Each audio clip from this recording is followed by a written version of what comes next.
Merci beaucoup, Madame la Présidente. Monsieur le Président de la Commission de la CEDEAO, chers collègues, bonjour. Monsieur le Président, depuis quelques jours ici, nous écoutons les rapports des différents pays. Tous les pays disent qu'ils ont des problèmes de santé.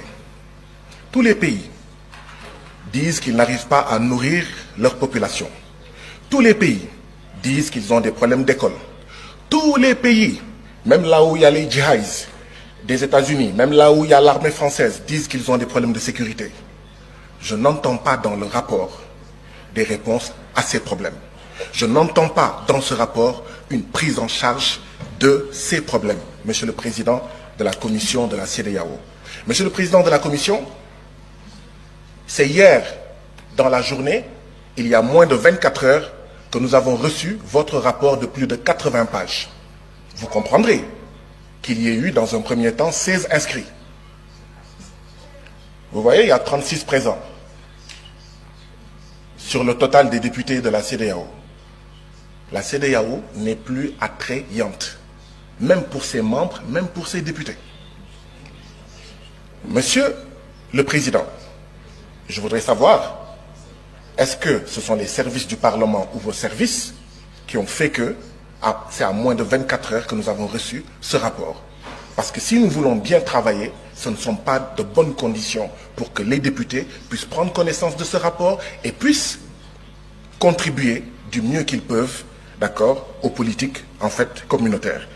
Monsieur le Président, vous avez dit qu'un peu plus de 85%, que les recettes des prélèvements communautaires financent un peu plus de 85% du budget de la CEDEAO. D'où viennent les 15%? D'où viennent les 15 autres pourcents? Monsieur le Président, notre CEDEAO va bientôt avoir 50 ans. Ce sera l'année prochaine, un demi-siècle.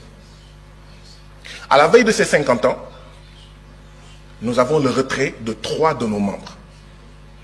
Voilà le bilan de la CEDEAO.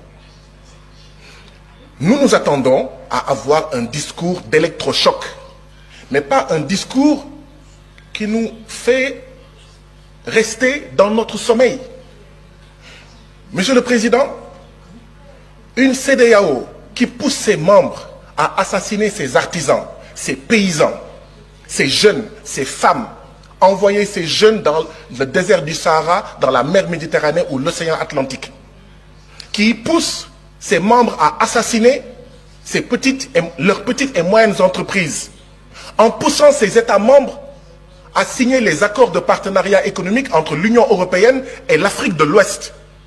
Et tout le monde savait que les accords de partenariat économique, c'est la possibilité pour 85% des marchandises de 27 États de l'Union européenne d'entrer dans nos pays sans payer de droits de douane. Comment est-ce qu'on va régler la problématique du chômage?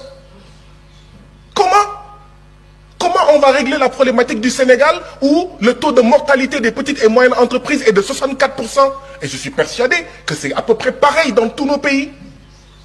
Mais cette CEDEAO-là, c'est elle en réalité qui pousse notre jeunesse à essayer de traverser la mer Méditerranée et à prendre les pirogues à l'assaut de l'Europe forteresse. Nous ne voyons pas de changement.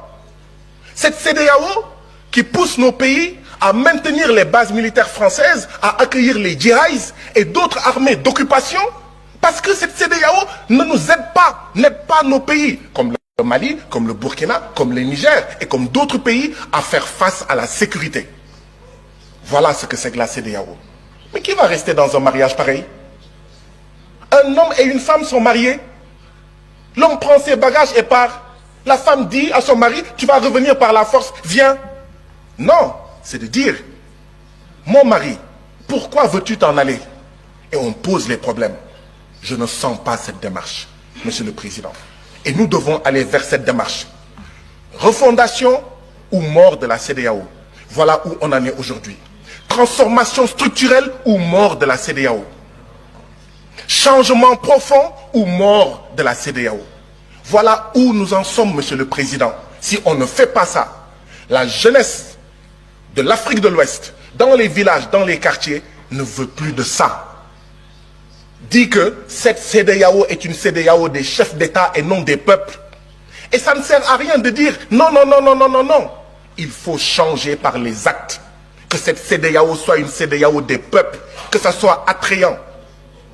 Madame la Présidente, j'aurais suggéré qu'il y ait un minuteur. Dans nos différents parlements nationaux, il y a un minuteur, d'accord, qui montre... Votre temps de parole est épuisé. Pourquoi?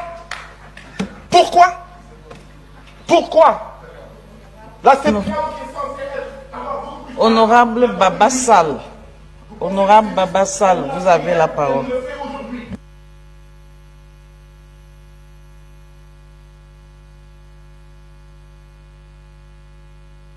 Démocratisme, que les gens sortent de la CEDEAO, que les gens sortent de la CEDEAO.